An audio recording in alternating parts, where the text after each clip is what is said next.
नमस्कार ME production official रे मु मीनाक्षी मिश्र स्वतंत्र साक्षात्कार आज आपण पाखरे उपस्थित अछंती डॉक्टर वैष्णव चरण सामल जी कि साहित्य जगत रे एक ध्रुवतारा एवं उज्जवल तारका जहाँ को माने साहित्य को नहीं शीर्ष स्थान को पहुँचे पार्टी एवं जड़े प्रतिष्ठित सुसाहित्यिक से एकाधार जड़े प्राबंधिक जड़े समालोचनात्मक साहित्य लिखिं गुड़े एवं कवि गाल्पिक एवं आत्मजीवनी उपरे मध्य से आलोकपात करछन्ते। आसंतु तांको पाखो आज आमर भाग्य तांको पाखो आमे पाइछु तांको पाखरो आमे किछि स्वतंत्र भाव में जानिबा तांकर लेखनी तांकर गल्प किपरि थिला तांकर प्रबंध किपरि थिला एवं समालोचनात्मक साहित्य उपरे कोन समालोचना करिसंती एवं कविता तांकर किपरि थिला। आसंतु तांको पाखो जिबा। सर नमस्कार। नमस्कार। आपण पाई आमे आज बहुत भाग्यवान आम एमए प्रोडक्शन समस्त दर्शक मध्यम भाग्यवान आपन को केमती लागुची आज? मत बहुत भल लगुच प्रथम कहूली मत गोटे आत्मीयता लगुच गोटे भल पाइबार बासना मो भितर शिहरण सृष्टि कर 91 92 रे मते पढ़ौथमा मोर गुरु आज मु पाइछि आ बहुत भाग्यवान मु आज भाग्यवती जहा कि मु स्वप्न सुधा भाभी नथिली जे आज मु वैष्णव चरण डॉक्टर वैष्णव चरण सामल को पाखरे आज तांको पाद छुई स्पर्श पाई परिबो तांको आशीर्वाद पाई परिबो बोली तेणु मोर आज किंतु सफल लाभ करछि एवं से आशा आज पूर्ण होइछि। गल्प बहुत गुड़े आपण लिखिसंते स्वतंत्र आकार रे गोटे स्थान आपण माने बाछि नै आपणकर स्थान पाइछन्ती एवं गल्प उपरे आपण केतोटी गल्प लिखिछन्ती आम दर्शक जानिया को चाहउछन्ती एवं केउ को विषय उपरे आपण लिखिछन्ती? मोर एमए प्रोडक्शन रो प्रयोजिका हां हमर मीनाक्षी मिश्र महोदया से प्रोफेसर वैष्णव सामल छात्री एवं से आज आसरा आरंभ आसरा बेलू से सार कथा ही गपी गपी की आसुँच गपी चलती सरल सहज जीवन संपर्क कि प्रवीण अध्यापक से थिले श्रेणी मंत्रमुग्ध होमती छात्र छात्री माने से पाठपढ़ा को उपभोग करुले। तेणु मु अध्यापक निर्मल चंद्र विश्वाल सागे साक्षात्कार जड़े सृष्टि आ सृजनी जड़े जादूगर प्रोफेसर वैष्णव चरण सामल साहित्य हूँ जीवन साधना प्रथम आरंभ कर गल्प नुहे कविता कविता ही उन्मेष विशेषकर नवम श्रेणी आरंभ और प्रथम कविता 1971 मसीह उपलाभ करे बाहर समयर लिपि तापर से पछुक चाही ना 12टी कविता लाग लाग संकलन सबुक सार्थक कविता प्रथम कविता संपर्क आम पचारा गल्प को जीवा प्रथम कविता संपर्क प्रथम आरंभ कले सी कौठू से आवेग आपण आसला से रोमांच आसला से शिहरण आसला जोटा कि आपन को उद्बुद्ध कला कविता रचना ठीक है। कविता साहित्य विभाग अच्छे कविता हूँ प्रथम विभाग एवं अत्यंत प्रभावशाली विभाग। कवितार सृष्टि आवेग हृदय स्नात आवेगे कविता प्रकाश पाए एवं कवि जड़े जड़े द्रष्टा से देखु थाए आखि खोलिकी देखु थाए आखि बुझिकी देखु थाए दीटा दृष्टि गोटे वैश्वानर दृष्टि गोटे तैजस दृष्टि जो कवि दीटा दृष्टि को मिले कविता लिखे से कविता हुए सार्थक कविता। कविता रे गोटे तो रूप थाए शब्द रूप से शब्द ब्रह्म माध्यम रे से जो रूप सब देखु थाए छवि देखु थाए से छवि गुड़ाक ही ता भीतर प्रकाश पाई जाउ थाए और ता भीतर थाए गोटे सांगीतिकता म्यूजिकालिटी जहाँ अदृश्य रज्जु भाव में शब्द ब्रह्म को गुंथि दे थाए से गुंथि दबा जी गुंथि जाने जो स्रष्टा बा कवि से ही प्रकृत गोटे माला तैयारी करदे कवितार और से कविता भी अत्यंत हृदय स्पर्शी हुए ମୁଁ ଯେତେବେଳେ ଅଷ୍ଟମ ଶ୍ରେଣୀରେ ପଢ଼ୁଥିଲି ଇନ୍ଦୁପୁର ହାଇସ୍କୁଲରେ, ସେତେବେଳେ ମୋ ଭିତରେ ଯେଉଁ ପ୍ରତିକ୍ରିୟା ସୃଷ୍ଟି ହେଲା, ଗାଁ ଗହଳିରେ ନୂଆ କରି ଯେଉଁ କର୍ମୀ ଶ୍ରେଣୀ, ରାଜନୀତିର କର୍ମୀ ଶ୍ରେଣୀ ସୃଷ୍ଟି ହେଉଥିଲେ, ଯେଉଁ ଟାଉଟରୀ ସୃଷ୍ଟି ହେଲା, ଯେଉଁ ଭ୍ରାନ୍ତ ଅହମିକା ପ୍ରକାଶ ପାଇଲା, ମୋ ଭିତରେ ତାହା ପ୍ରତିକ୍ରିୟା ସୃଷ୍ଟି କଲା। ମୁଁ ଲେଖିଲି ପୂଜ୍ୟ କିଏ, ଅଛୁଆଁ କିଏ, এই ଟାଇପ୍ର କବିତା, ଗାଁ ଶ୍ମଶାନ ଇତ୍ୟାଦି ଏସବୁ କବିତା ମୁଁ ଲେଖୁଥିଲି। ସେସବୁ ଗୁଡ଼ାଏ କବିତା ଏବେ ମୋର ବାହାରିଛି ସେ ବହି ଗ୍ରନ୍ଥାବଳୀରେ, ସେଦିନର କବିତା ନାଁରେ, ପିଲାଦିନର କବିତା। ସେ ଗୋଟିଏ କବିତାରେ ମୁଁ ଲେଖିଥିଲି ନେତା କିଏ କବିତାରେ। ସେବା ନାମ ନେଇ କେଉଁ ମସିହାରେ 1958 ମାଟ୍ରିକ ପାସ୍ କଲି, ବୋଧେ ଅଷ୍ଟମ ନବମ, ହଁ ସେ 54-55 ଲେଖିଲି। ସେବା ନାମ ନେଇ ନେବା ବାନାକୁ ଯେ ବରିଛି ଏ ମହି ତଳେ, ସେ ମାରୁଛି ମଜା ବସି ପ୍ରାସାଦରେ ନିଃଶ୍ୱାସିନା ଗଳି ମରେ। ମୋ ଭିତରେ ଏଇ ପ୍ରତିକ୍ରିୟା ସୃଷ୍ଟି ହେଲା। ଅନେକ ଗରିବ ଲୋକ ଦେଖେ ଗାଁରେ, ସବୁ ଲେଖେ ଅସହାୟ, ଖାଲି ନା କ'ଣ ସେବା, ଏଇଟାକୁ ମୁଁ ଅନୁଭବ କରେ ଓ ମୁଁ ସେତେବେଳେ କବିତା ଲେଖିଥିଲି, ମୋ ପିଲାଳିଆ କବିତା। ତାପରେ ତ ମୋର ଜୀବନ ବଦଳିଲା। ମୁଁ ନାନା ସ୍ତର ଦେଇକି ଆସି ଅଧ୍ୟାପକ ହେଲି 1966 ମସିହା। 66 ମସିହାରେ ଅଧ୍ୟାପକ ହେଲା ପରେ ସେଇଦିନରୁ ମୋର ଲେଖା ଏପର୍ଯ୍ୟନ୍ତ ଚାଲିଛି, ଦୀର୍ଘକାଳ ଧରି 60 ବର୍ଷରୁ ହେଇଗଲା, ଚାଲିଗଲା। ମୁଁ ସେତେବେଳେ କବିତା ମଝିରେ ମଝିରେ ଲେଖୁଥିଲି, କିନ୍ତୁ 1967 ମସିହାରେ ମୋ ଭିତରେ ଗୋଟେ ଆସିଲା, ଅଧ୍ୟାପକ ହେଲି ତ ପଢ଼ଉଥାଏ, ପ୍ରତିକ୍ରିୟା ହେଲା, ଆରେ ଆଧୁନିକ କବିତା ଉପରେ ସବୁ ଲେଖା, ନା କବିତା ତ ବହୁତ ଲେଖା ଆଗେ କଲି ତ କ'ଣ କାହିଁକି ହେଲା, ମୋ ମନରେ ଆସିଲା ସବୁ ଆଧୁନିକ କବିତା ତ ବହୁତ ବହି ବାହାରିଲାଣି, ବହୁତ ଲୋକ ଲେଖୁଛନ୍ତି, କିନ୍ତୁ ଆଧୁନିକ କବିତାରେ କ'ଣ ଅଛି ତ କିଛି ପ୍ରବନ୍ଧ କାହିଁ ଲେଖୁନାହାନ୍ତି, କିଛି ସମାଲୋଚନା, ଏଇଟା ମୋ ମନକୁ ଆସିଲା। ଦୁଇ ପ୍ରକାର ଲେଖା ସେତେବେଳେ ବାହାରୁଥାଏ। ଝଙ୍କାରେ ବିଶିଷ୍ଟ ପତ୍ରିକା, ସେତେବେଳେ ପ୍ରମିନେଣ୍ଟ ପତ୍ରିକା, ଦୁଇ ପ୍ରକାର ଲେଖା ବାହାରୁଥାଏ। ଆଧୁନିକ କବିତାରେ ଚିତ୍ରକଳ୍ପ, ଆଧୁନିକ କବିତାରେ ପ୍ରତୀକ, ଏଇ ଦୁଇଟି ଛାଡ଼ିଲା ଅନ୍ୟ ଲେଖା ନଥାଏ। ମୁଁ ସେତେବେଳେ ଆରମ୍ଭ କଲି ଆଧୁନିକ କବିତା କ'ଣ ଅଛି, ଯଥା ଆଧୁନିକ କବିତାରେ ମୃତ୍ୟୁ ଚେତନା, ଆଧୁନିକ କବିତାରେ ବିଭୁବୋଧ, ଆଧୁନିକ କବିତାରେ ଗ୍ରାମ ଓ ନଗରର ଚିତ୍ତ ସଂଘର୍ଷ, ଆଧୁନିକ କବିତାରେ ନାରୀ, ଆଧୁନିକ ଓଡ଼ିଆ ଦୀର୍ଘ ଇତ୍ୟାଦି ଇତ୍ୟାଦି ବହୁ ପ୍ରବନ୍ଧ ମୁଁ ଲେଖିଥିଲି। କିନ୍ତୁ ପରବର୍ତ୍ତୀ କାଳରେ ବହୁ ସଂକଳନ ବାହାରିଲା, ଦେଖିଲି ମୋର ଲେଖା ଗୁଡ଼ିକ ଅପୂର୍ଣ୍ଣ ରହିଗଲା, ସେମିତି ପଡ଼ି ରହିଲା, ସେ ଲେଖା ଗୁଡ଼ିକ ସେମିତି ପଡ଼ି ରହିଥିଲା। ଏବେ ମୁଁ ଦେଇଦେଇଛି ସେ ଆଜ୍ ଇଟ୍ ଇଜ୍ ଯେମିତି ଥିଲା, ସେଇଗୁଡ଼ିକୁ ପ୍ରକାଶ କରିବା ପାଇଁ ମୁଁ ପବ୍ଲିଶକୁ ଦେଇଦେଇଛି ଗୁଡ଼ାଏ ଲେଖା। ଠିକ୍ ସେଇ ସମୟରେ, ସେଇ 67 ମସିହାରେ ମୁଁ ଦେଖିଲି ଓଡ଼ିଆ ଗଳ୍ପ ପ୍ରତି କିଛି ସମାଲୋଚନା ଲେଖା ହେଉନି, ଏଇ ଲୋକମାନେ କିଛି ନାହିଁ। ନଥିଲା ବେଳେ ମୁଁ ଚିନ୍ତା କଲି ଓଡ଼ିଆ ଗଳ୍ପରେ କ'ଣ ଅଛି। ପ୍ରଥମେ ଲେଖିଥିଲି, ମୋର ମନେ ପଡ଼ୁଛି ସୁରେନ୍ଦ୍ର ଗଳ୍ପ ମାନସ, ପ୍ରଥମ ଗଳ୍ପ ଆଲୋଚନା ବୋଧେ 68 ମସିହାରେ ପ୍ରକାଶ ପାଇଲା। ହଁ, କ'ଣ ସେଠୁ କିଛି ଗାଳ୍ପିକ ଉପରେ ଲେଖିଲି, ସୁରେନ୍ଦ୍ର ଗଳ୍ପ ମାନସ, ରାଜକିଶୋର ଗଳ୍ପ ମାନସ, ରାଜକିଶୋର ରାୟ ଗଳ୍ପ ମାନସ, ଗୋପୀନାଥ ମହାନ୍ତି ଇତ୍ୟାଦି ଇତ୍ୟାଦି। ତାପରେ ଗପରେ ଅଛି କ'ଣ, ସେ ଚିନ୍ତା, ସେ ନୂଆ ନୂଆ ପରୀକ୍ଷା ସେତେବେଳେ ହେଉଥାଏ, ଅଣୁଗଳ୍ପ ଆଉ ଆଭାସ ଗଳ୍ପ। ମୁଁ କହିଲି ଏଠି କ'ଣ ଏଇ ଜିନିଷ କ'ଣ କିଛି ଅଧବଳି ସବୁ କ'ଣ ରହୁଛି। ତାପରେ ମୁଁ ପଢ଼ାପଢ଼ି କରି ଲେଖିଲି ଆଭାସ ଗଳ୍ପ ଏକ ଅଧ୍ୟୟନ, ଅଣୁଗଳ୍ପ କ'ଣ, ଏସବୁ ସବୁ ଆର୍ଟିକେଲ ଲେଖିଲି, ଗୁଡ଼ାଏ ଆର୍ଟିକେଲ ବାହାରିଲା ଗଳ୍ପ ସମ୍ପର୍କରେ।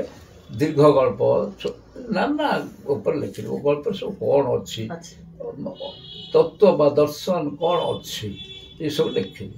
ଲେଖିଲା ପରେ 1974 ମସିହାରେ ମୋର ପ୍ରଥମ ଗଳ୍ପ ବହିଟି ବାହାରିଲା, ତା ନାଁ ହେଉଛି ଓଡ଼ିଆ ଗଳ୍ପ ଗତି ଓ ପ୍ରକୃତି। 1974 ପ୍ରଥମ ସମାଲୋଚନା ବହିଟେ, ନା ତା ପୂର୍ବରୁ ସମାଲୋଚନା ବହିଟେ ବାହାରିଥିଲା 1972 ମସିହାରେ, କଳା ସଂସ୍କୃତି ଓ ସାହିତ୍ୟ। ସେ ପ୍ରବନ୍ଧ ଗୁଡ଼ିକ ଡଗରରେ, ଝଙ୍କାରେ ଇତ୍ୟାଦି ପ୍ରବନ୍ଧ ବାହାରିଥିଲା। ସେ ପ୍ରବନ୍ଧକୁ ମୁଁ କରିକି ସଂକଳନ ଜଗନ୍ନାଥ ରଥ ତାକୁ ପ୍ରକାଶ କଲା। ତାପରେ ଗଳ୍ପ ଗତି ଓ ପ୍ରକୃତି 74 ମସିହାରେ ପ୍ରକାଶ ପାଇଲା। ସେ ଦୁଇଟି ସଂସ୍କରଣ କଲା ସାଥୀ ମହଲ, କିନ୍ତୁ ସେଟା ବିକୃତ କରିଦେଲା। ତାକୁ ଫ୍ରେଣ୍ଡସ୍ ପବ୍ଲିସର ନେଇକରି କଲା, ମୁଁ କରିବି, ସେ କଲା। ତା ନାଁ ହେଲା ଓଡ଼ିଆ ଗଳ୍ପ ଉନ୍ମେଷ ଉତ୍ତର। ଏବେ ବୋଧେ 7-8ଟା ସଂସ୍କରଣ ସାରି ଦେଇଛି। ସେ ବଡ଼ ଆକାରରେ ନୂଆ ନୂଆ ଲେଖା ତାର ରହିଛି, ସବୁ ଦେଇ ତାକୁ କଲି। ଏ ଆଧୁନିକ କବିତା, ତାପରେ ଯେଉଁ ଗାଳ୍ପିକ ଉପରେ ଲେଖୁଥିଲି, ସେ ପ୍ରଥମ ବହିଟେ ବାହାରିଲା 1978 ମସିହାରେ, କ୍ଷୁଦ୍ର ଗଳ୍ପ ଷଷ୍ଠା ମାନସ ବାହାରିଲା। ଓ ସେତେବେଳେ ଦେଖିଲି ଆମର ଗଦ୍ୟ ସାହିତ୍ୟଟା କ'ଣ, ତାପରେ କିଛି ଲେଖା ନାହିଁ, କ'ଣ ଗଦ୍ୟଟା କ'ଣ। ପ୍ରାଚୀନ ଗଦ୍ୟ ଠାରୁ ଶିଳାଲେଖର ଗଦ୍ୟ ମାଦଳାପାଦ ଆରମ୍ଭ କରି ଏ ଯାବତ ଗଦ୍ୟ କ'ଣ ବିଭିନ୍ନ ପ୍ରକାର ଗଦ୍ୟ ତାପରେ ଗୋଟେ ବଡ଼ ବହିଟିଏ ସେ ବୁକ୍ସ ଆଣ୍ଡ ବୁକ୍ସ ବାହାର କଲା ଦୃଷ୍ଟି ଓ ଦିଗନ୍ତ। ଏଇ ସମୟରେ ମୁଁ ଲେଖୁଥାଏ ଓ ସେତିକିବେଳେ ଲେଖିଲା ବେଳେ ମୁଁ ଯାଇଥାଏ ବୟାଳିଶ ମୌଜାକୁ ଗୋଟେ ମିଟିଂକି ବାହୁଡ଼ା ଦାସ ସନ୍ଥ ବାହୁଡ଼ା ଦାସ ମୁଁ ତାଙ୍କ ଉପରେ କିଛି ପଢ଼ିନଥାଏ ଜାଣିନଥାଏ। ମୋତେ ସେ କାଳ ଯେଉଁ ନଥିଲା ମନ୍ତ୍ରୀ ହେଇଥିଲା ଏବେ ଦୋଳଗୋବିନ୍ଦ ପ୍ରଧାନ ସେ ମୋତେ ନେଇଛି ମୋର ଭାଇ ମୁଁ କି ଜାଣିନା ମୋତେ କ'ଣ ଡାକୁ ସେଠି ନା ମୁଁ ଗୋଟେ ଖାତା ଦେଉ ଖାତା ଦୁଇ ତିନିଟା କବିତା ପଢ଼ିଦେଇ ସେଠି ଗୋଟେ କ'ଣ ଭାଷଣ ଦେଲି ଯେ ସେମାନେ ଭାବିଲେ ମୁଁ ବାହୁଡ଼ା ଦାସ ବହୁତ ଜାଣିଛି। ତାପରେ ମୋର ରିଆକ୍ସନ୍ ହେଇଛି ଖୋଜିଲି ସେ ବାହୁଡ଼ା ଦାସ ରଚନା ତାଙ୍କର 32ଟି କବିତା ମୁଁ ଖୋଜିକି ପାଇକି ଗୋଟେ ବହି କଲି ଆଉ ତାଙ୍କ କବିତା ସଂକଳିତ ମୁଖବନ୍ଧ ଲେଖି ଗୋଟେ ବହି କରିଦେଲି। ଠିକ୍ ସେଇ ସମୟରେ ସନ୍ଥ ମଣି ଦାସ ତାଙ୍କ ଉପରେ ଡାକିଛି ମିଟିଂ ତାକୁ ଜାଣିନି ତାକୁ ସଂଗ୍ରହ କରି ଗୋଟେ ବହି କଲି ଓ ତାର ମୁଖବନ୍ଧ ବଡ଼ ମୁଖ ଲେଖି। ସେତେବେଳେ ଗଡ଼କବି ଗୋପାଳ ଦାସ ଥାନ୍ତି ଆମର ପଡ଼ୋଶୀଙ୍କର ତାଙ୍କ ଉପରେ କିଛି ନଥାଏ କିଛି କୋଉଠି ନଥାଏ ସେଗୁଡ଼ିକୁ ସଂଗ୍ରହ କରିକି ଦୁଇଟା ଭାଗରେ ଗ୍ରନ୍ଥାବଳୀ କଲେ ଗଣକବି ଗୋପାଳ ଦାସ ଦୁଇଟା ସଂକଳନ କଲେ। ଏଇ ଚାଲୁଥିଲା ବେଳେ ବୈଷ୍ଣବ ପାଣିଙ୍କ ମିଟିଂକୁ ଯାଏ ବେଶୀ ଗଣକବିକୁ ବି ଯାଇ ତ ଚିନ୍ତା କଲି ତାଙ୍କ ଉପରେ ଗୋଟେ ବହି ଲେଖିବି ଗଣକବି ସାହିତ୍ୟ ସଂଘ ଗୋଟେ ଭଲ ବହିଟି ସେ ତାକୁ ପ୍ରକାଶ ପାଇଲା ଫେନ୍ସ କରିଥିଲା କିନ୍ତୁ ସେଇଟାକୁ ଆଉ କଲାନି। ଏବେ ବଡ଼ ଆକାରରେ ସିପୁଣାରୁ ବଢ଼େଇ ଦେଲି ଯେଉଁ ଲେଖା ଲେଖିଥିଲି ତାକୁ ବିଜୟିନୀ ପବ୍ଲିକେସନ୍ କରିଛି ଗଣକବି ସାହିତ୍ୟ ସମୀକ୍ଷା। ତା ଭିତରେ ଅନେକ ମୁଁ ଲେଖିଛି କବିତା ଲେଖିଛି ବହୁତ ଯେଉଁଟା କହିଲେ କବିତା ପ୍ରଥମ କବିତା 71 ମସିହାର ସମୟର ଲିପି। ତାପରେ ମୁଁ ବାହାର କଲି ବିବର୍ତ୍ତିତ ପୃଥ୍ୱୀ ଏକାକୀ ଈଶ୍ୱର ଇତ୍ୟାଦି ଅନେକ କବିତା ବହି ଅଷ୍ଟଦାଗର କବିତା ଇତ୍ୟାଦି ନେଇକି ରହିଲା। ଏଇ କବିତା ଗୁଡ଼ିକ ଯେତେ ଗୁଡ଼ିଏ କବିତା 12ଟା ସଂକଳନ ତାକୁ ଗୋଟେ ଗ୍ରନ୍ଥାବଳୀ ଆକାରରେ ପ୍ରକାଶ କରିଛି ବିଜୟ ପବ୍ଲିକେସନ୍ କବିତା ସମଗ୍ର ବହିଟା ବାହାରିଛି। ସେ କବିତାରେ ବିଭିନ୍ନ ପ୍ରକାର କବିତା ଅଛି। ମୁଁ କିନ୍ତୁ କବିତାକୁ ବିଶେଷ ଭାବରେ ମୁଁ ଗୁରୁତ୍ୱ ଦିଏ ଯେ ପାଠକ ଯେ ପଢ଼ିବ ତା ହୃଦୟକୁ ସ୍ପର୍ଶ କରିବା ଉଚିତ। ଗୁଡ଼ାଏ ବୌଦ୍ଧିକ ଛଳନା କଲେ ଗୁଡ଼ାଏ ଇମେଜ ଗୋଟାଏ ଦେଇକି କଲେ ଓ ବାହାରୁ ଉପାଦାନ ଆଣିକରି କରିଦେଲେ ସେଇଟା ଲୋକ ସ୍ପର୍ଶ କରେ। ମୁଁ ଯେତେ କବିତା ଲେଖିଛି ବା ରମ୍ୟ ରଚନା ଲେଖିଛି ସବୁ ଭାରତ ବର୍ଷରେ ଏତେ ଅଛି ଯେ ମସଲା ଯାହା କହନ୍ତି ଟ୍ରେଜେରୀ ତାକୁ ଆମେ ଖୋଜୁନୁ ବାହାରୁ ଆଣିକି ପୁରଉଛୁ ବାହାରୁ ଲୋକେ ଜାଣିନାହାନ୍ତି ତାକୁ ଲୋକେ ଜାଣିବେ କେମିତି। ତେଣୁ ମୁଁ ଆଜ ବେଦ ବେଦାନ୍ତ ଆମ ପୁରାଣ ଆମ ଲୋକ କାହାଣୀ କିମ୍ବଦନ୍ତୀ ଆଦି ଭିତରୁ ନେଇ ୟାକୁ ଭିତରୁ ନେଇକି ମୁଁ ତାକୁ ଲେଖିଲି। ଗୋଟେ କବିତା ଏଠି ମୁଁ ଶୁଣଉଛି ଗୋଟେ ଜଗନ୍ନାଥ କବିତା ମୁଁ ପଢ଼ି ଭାବୁଛି ଦେଖେ କୋଉଠି ଅଛି ସେଇଠୁ ଗୋଟେ କବିତା ଆପଣ କହିବି ଯେ ମୁଁ ଗୁଡ଼ାଏ ଯେ ଭଲ କବିତା ଲେଖିଛି ଏମିତି କଥା ନୁହେଁ କିନ୍ତୁ ମୋତେ ଭଲ ଲାଗିଛି। ମୁଁ କବିତା ଭଲ ପାଇଛି କବିତା ମୋତେ ଭଲ ପାଇଛି କବିତା ଭିତରେ ମୁଁ ନିଜକୁ ଦେଖିଛି। ଧରନ୍ତୁ ଏଠି ଗୋଟେ କବିତା ମୁଁ କହୁଛି ନୂତନ କ୍ରାନ୍ତି କ'ଣ ଆସୁଛି ଧରନ୍ତୁ ଯେକୌଣସି କବିତା ନିଆଯାଇପାରେ। ସକାଳୁ ସକାଳୁ ପାଗ ଭଲ ଥିଲା ଫର୍ଚା ଫର୍ଚା ଦିଶୁଥିଲା ଆକାଶ କଅଁଳା ବାଛୁରୀର ସକାଳୁଆ ଖେଳକୁ ଠେଲି ଦେଇ ସୂର୍ଯ୍ୟ ଉପରକୁ ଉଠୁଥିଲା ପବନ ଗୁମ୍ ହୋଇଯାଇଥିଲା ତା ପୁଅ ଉପରେ ବଜ୍ରପାତ ହୋଇଥିଲା ବୋଲି ଅଭିମାନରେ କି କ'ଣ ଗୁଳୁଗୁଳରେ ପୋଡ଼ି ଉଠୁଥିଲା ଦେହ। ଅପରାହ୍ନ ନଇଁ ଆସୁଥିଲା ହଳଦିଆ ଶାଢ଼ୀଟିଏ ପିନ୍ଧି ବୁଢ଼ୀଟିଏ ବାଡ଼ିଟିଏ ଠୁକ୍ ଠୁକ୍ କରି ଠୁକ୍ ଠୁକ୍ ଚାଲିଲା ପରି ସବୁଆଡ଼େ ତ ଫର୍ଚା ଥିଲା ଅଥଚ ଆକାଶ କଳା ଭଅଁର ରଙ୍ଗ ଧରି ଢାଙ୍କି ଦେଲା ନୁଆଣିଆ ସୂର୍ଯ୍ୟ। ଅଭିମାନ ଭାଙ୍ଗି ପବନ ବହିଲା ଢାଳପତ୍ର କାଠିକୁଟା ଚାଳ ଛପର ଟିଣ ଚାଦର ସବୁ ଉଡ଼ିଲେ ଗଗନେ ଗଗନେ ଗଗନେ ନତଜାନୁ ହୋଇଗଲା ଧରିତ୍ରୀ। ହଠାତ୍ ଆକାଶର ଲହଲ ଜୁହା ଦେଇ ଅଜାଡ଼ି ହୋଇ ପଡ଼ିଲା ତୁହାକୁ ତୁହା ବର୍ଷା ଉଲିସି ଉଠିଲା ପୃଥ୍ୱୀ ଦେହରୁ ବାହାରିଲା ବାସ୍ନା ବିମୋହିତ କଲା ତନୁ ମନ ପ୍ରାଣ। ଅଦୂରରେ ବୁଢ଼ା ପାହାଡ଼ଟା ମୁଣ୍ଡ ଟେକି ଗାଧୋଇ ପଡ଼ିଲା ନିଶ୍ୱାସ ଛାଡ଼ି ଚାହିଁଲା ଆକାଶକୁ ଦୃଷ୍ଟି ପ୍ରସରିଗଲା ତଳକୁ ଦିଗନ୍ତ ଛୁଇଁ ଲମ୍ବି ଯାଇଥିବା କ୍ଷେତକୁ ପବନର ଶବ୍ଦ ମିଳେଇ ସେ କହୁଛି ମୁଁ ସୃଷ୍ଟିର ଆଦ୍ୟ ଓଙ୍କାର। ମୋ ବୟସ ଅଜଣା ମୋତେ ମୁଁ ଜାଣେ ନା ପୃଥ୍ୱୀର ବୟସ ତାର ଯୋନି ଉପରେ ନିତ୍ୟ ବର୍ତ୍ତମାନ ମୁଁ ଥରକୁ ଥର ମୋତେ ମୁଁ ଅଣୁ ପରମାଣୁ କରି ବହି ଯାଉଛି ପୃଥିବୀର ଉଦରକୁ।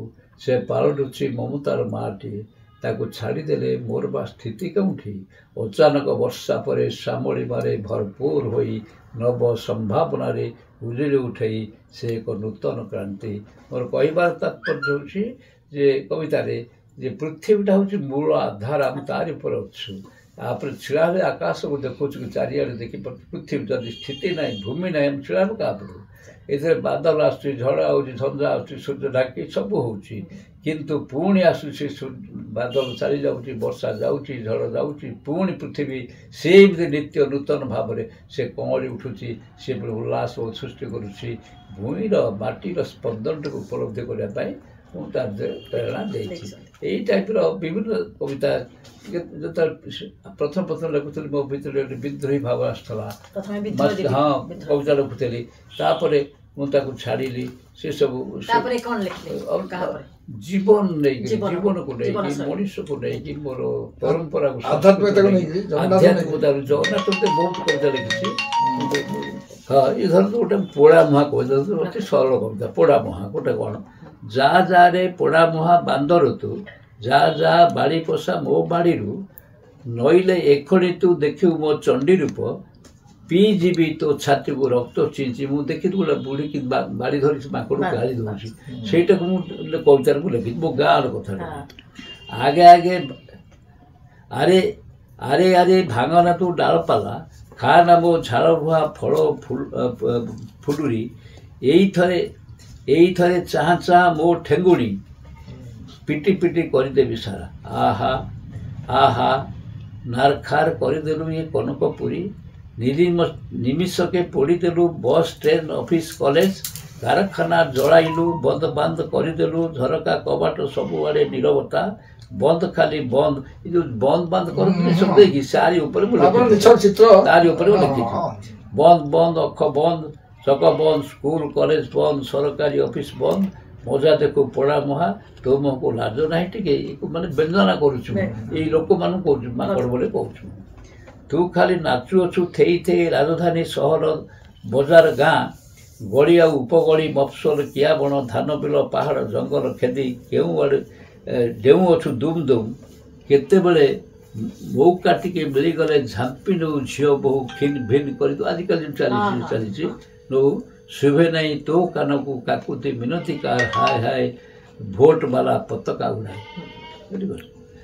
ଆରେ ଆରେ ନିଆଁ ଗିଳା ତୋର କ'ଣ ମା ନାହିଁ? ନାହିଁ ନାହିଁ ଭଉଣୀ, ଝିଆରୀ, ଖୁଡ଼ି, ମାଇଁ ଓ ପିଉସୀ, ଥରେ ହେଲେ ଚାହାଁ ତୋର ଭଉଣୀ କି ମାଆକୁ, ଝିଅକୁ, ଦେଖ ଦେଖ ଲୁହ ସବୁ ବୋହିଯାଏ ରକତକୁ ପାଣି କରି, ତୋ ମନକୁ ଛୁଉଁନି କିପରି? ତୁ ଭାବିଛୁ ମନ୍ତିରୀ ତୋ ବଳିଆର ଭୁଜ, ଚାଲୁଅଛି ପଟୁଆରେ ଗଜରା ପକାଇ, କେହି ତୋତେ କହିବେନି କିଛି, ଜାଣେ ଜାଣେ ସବୁ ଜାଣେ ତୋର ବଡ଼ପଣ, ପୋଲିସିଏ ଚା ଦେବେ ସାଲ୍ୟୁଟ୍ ପକାଇ, ତୁ ପଛକେ ଚୋରଖଣ୍ଟ ଡକାୟତ ହୁଅ, ଚାରିଖୋଣ ମାପ ତୋର ଯେଣୁ ତୁଇ ଶିବଙ୍କର ସର୍ପ।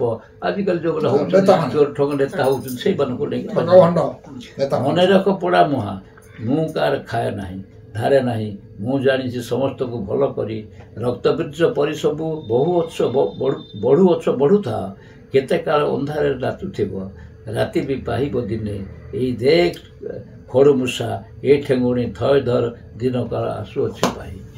ମୋଟାମୋଟି ଭୂମିଠାରୁ ଭୂମା ପର୍ଯ୍ୟନ୍ତ ଜଗନ୍ନାଥଙ୍କୁ ନେଇକି ଅନେକ କବିତା, ତାପରେ ଯୋଉ ଜଗନ୍ନାଥଙ୍କୁ ନେଇକିରି ଆଧ୍ୟାତ୍ମିକତାକୁ ନେଇକିରି ଗୁଡ଼ାଏ କବିତା ଲେଖିଛି। ତେଣୁ ଗୁଡ଼ାଏ ରମ୍ୟ ରଚନା ବୋଧେ ଲେଖିଛି ମୁଁ, ରଚନା। ଆଉ ତାପରେ ସମାଲୋଚନା ହେଉଛି ମୋର ବହୁତ ସମାଲୋଚନା ଅସଂଖ୍ୟ ବେଶୀ। ଆଧୁନିକ କବିତା ଲେଖିଛି। ମୋତେ ସାହିତ୍ୟରେ ମୁଁ କିଛି ଭେଦ ମନେ କରେ ନାହିଁ। ମୋ ପାଖରେ ପ୍ରାଚୀନ ସାହିତ୍ୟ ଯାହା। ସମାଲୋଚନା ଲେଖିଲା ବେଳେ ଆପଣଙ୍କୁ କିଛି ଆସିଛି କି କିଛି ନକାରାତ୍ମକ ସମାଲୋଚନା? କେହି ଆପଣଙ୍କୁ କେହି ସମାଲୋଚନା? ଯେତେବେଳେ ଭଗବତୀ ଚରଣ ପାଣିଗ୍ରାହୀଙ୍କ ଶିକାର ଗପାଳି ବହୁତ ଦିନ ତଳ କଥା କହୁଛି, ତାପରେ ଆଲୋଚନା ଲେଖିଲି। ମୁଁ କହିଲି ଏଇଟା ମାର୍କ୍ସବାଦୀ ଗଳ୍ପ ନୁହେଁ, ଏହା ଏକ ଚମତ୍କାର ମାନବବାଦୀ ଗଳ୍ପ।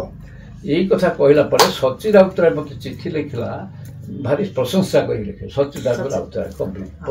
କିନ୍ତୁ ଜଣେ ମାର୍କ୍ସବାଦୀ ଲୋକকে ପୋଷ୍ଟ କାର୍ଡ଼ ଲେଖିଲା, ସଳା ତୁ କୋଉ ଶିଖିଥିଲୁ, ଜାଣିଥିଲୁ ଭଗବତ ଚରଣ ମାର୍କ୍ସବାଦୀ ଲୋକ, ବୁଝିଲେ? मुझे स्मरणिका हुए भी नियंती मुझे बहुत जन मार्क्सवादी विश्वास करते मार्क्सवाद किंतु से मानववादी मानववादी बोली प्रमाण करे सब कहीं ठीक भाव से गल्प पशंती ना खाली लोप ठारे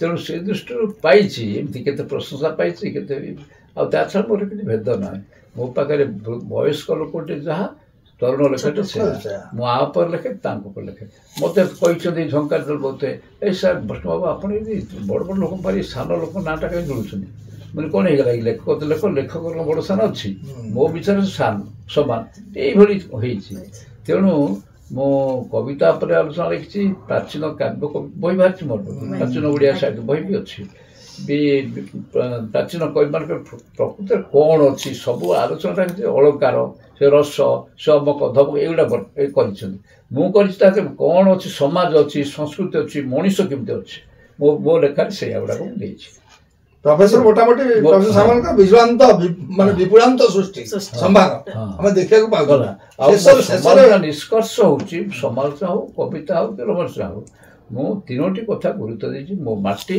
मो भूमि मनीष और संस्कृति ये तीनटा ऊपर गुरुत्व दे विचार करी सब गुडा जोटा ए विचित जे हेउछि मु ताको विरोधालोचना समग्र सृष्टि आपण तार ऊपर घुमनायमान जहा मनीषर मानविकता माने मनीषर रहिबा दरकार से गुडी को आपने निचती डॉक्टर वैष्णव चरण सामंत आ मु आत्मजीवन टे लिखि शेषरे आत्मजीवन जने बणा बाटेर कहानी बणा बाटेर से मो जीवन कथा लिखि 14 मसर भात 14 मसर एबे गलानी 10 वर्ष 15 वर्ष पूर्ता बढ़े भी लिखि जे तो अनुभूति हला लिखिबी शेषरे आपनकर जोटा भारतीय साहित्य एकेडमी पुरस्कार पाई भूति भक्ति विभूति ए संपर्क रे हमु किछि दिग्दर्शन दियो हां भूति भक्ति विभूति तो बहुत लगते मु देखुली जगन्नाथ को लेके सब जो कहउछंती से मन से तो बहुत बादानबद्ध हेछि मीटिंग रे सहरे जिनाली जगन्नाथ की बुझुराती के जगन्नाथ हमर छले प्रथम नाम तापर हेले पुरुषोत्तम तापर पुरुषोत्तम जगन्नाथ ही जगन्नाथ हेले से जगन्नाथ बाहरटा देखिकी तार जानी जात्रा पर्वपर्वाणी अमुक धम एगुड़ा कौन जगन्नाथ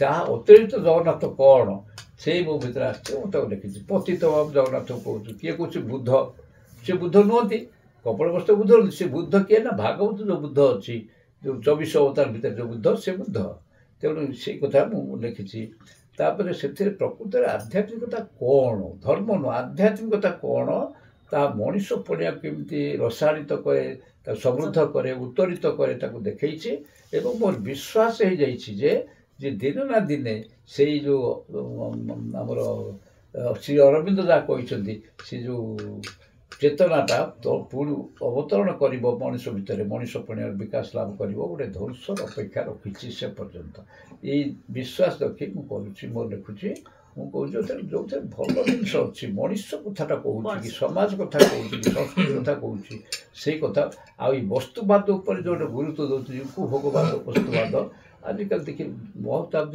हरिष्ठ मोहन झंकार लिखिते आजिकल जो मैंने लिखु मुझे लिखी प्रबंध कोट कर लिखी सचेतन लोकटे से ना असुविधा आधुनिक छापुची से पुणी लिखला कौन ये जो आधुनिकता लिखा यार मान्य कौन संपादक लिखुची ये जो नारी चित्र वर्णना कला बेलू खाली कौन अमुक धमक अशुद्ध कहूँ एगुड़ा कहले कौन बग नहीं बुड़े दब ये कथा कहते कि मानले लिखुं सेमती जो मैंने मिथि नहीं लिखुं कि भूल लिखुं सी बड़ बड़ लेखक ना खराब कहूनी कारण से मिथ्या जानू ना से लिखि आमर क्लासिक सत्यटा को आम विकृत कर अधिकार किसी तेणु से लिखे से मोर अनेक लोक पाखे मुझे समस्त मोर प्राय अधिकांश लोक शत्रुता आचरण करती ना कौन जाए नहीं कि जाए कार्य शेष कौन से कौन जाए मुझे भावे नहीं चला आप जन आगधाड़ी सुसाहित्यक और साहित्य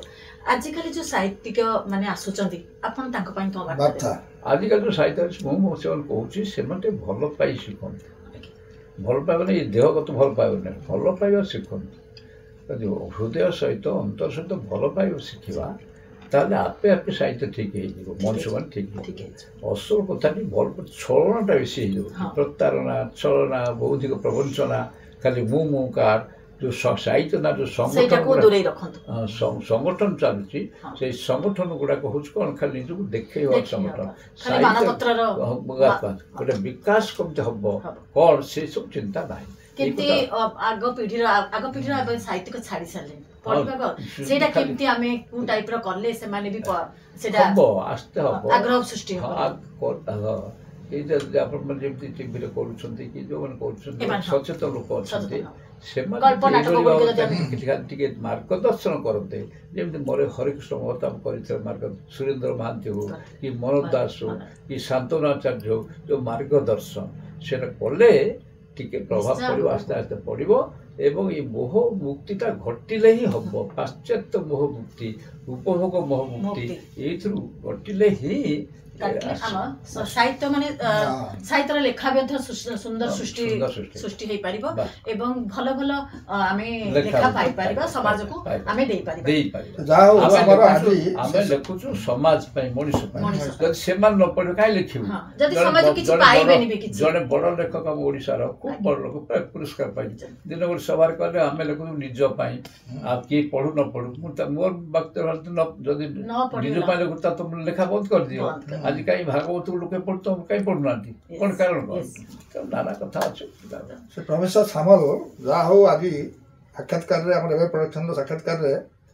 मन खोल कि सृष्टि संवाद संपर्क आमको सविशेष भाव से कहते से आम बहुत बहुत गभीर कृतज्ञता ज्ञापन करुँ सृष्टि सृजनी आहरी आगू जाऊ भविष्य से आहरी सुनाम अर्जन करूँ आउ बहुत पुरस्कार आहरी साहित्य अकादमी ठार आहरी भारतीय साहित्य अकादमी आहरी बड़ पुरस्कार पाँच एटा जगन्नाथ महाप्रभु पाखे प्रार्थना कर आमर साहित्य क्षेत्र जो जहाँ अवदान दे केबे भी भूलू ना एवं कहीं भी भूलवा उचित नहीं एवं साहित्य जो मैंने लिखुं आजिकल नुआ पीढ़ी मैंने निश्चय यार एक आलोकपात करूँ एक देखूँ ये भिडियो भी देखूँ सार कौन कही जाइए गुरु आमर कौन कही जाऊँ वैष्णव सार कौन कही जाऊँ निश्चय समीक्षा करेंगे मोर अनुरोध आमर जो आग पीढ़ीर लोक माने पिला टिके किसी कहतु से केमती हवा दरकार साहित्य क्षेत्र हो जीवन शैली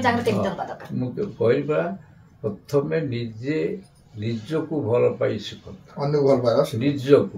निजको माने निज भितर जो परम मुँटी अच्छी ता सहित साक्षात्कार करतु भल पाई शिखु से मुँटी को भल पाइले ये ऊपर ठाउरिया मुँटा लोप पाइज प्रकृति समभाव समदृष्टि समचत्र प्रकाश पाइब ये भल पाइबाटा हेले आमको भल पाइबा शब्द ब्रह्म को अक्षर ब्रह्म को बही को ताको भल पाइबा शिखंतु वो पढ़ंतु बहुत किसी पढ़ंतु आम परंपरा आम सज्जा अच्छी पढ़ंतु वो जहाँ अनुभव प्रत्यक्ष अनुभूति होची से अनुभूति को पार्थक्य कर जहाँ सब घटना घटुची ताको लिखिले सरल भाषा लोके पढ़ला भली बुझला भली लिखिले ता प्रभाव पके बोली आशा विश्वास धन्यवाद निश्चय आज ये आम रखुचु आम आहरी विशिष्ट साहित्य मानक आणिकी आम चैनल देखिए नुआ एपिसोड बनइबो आज एतिकी रहुचु नमस्कार।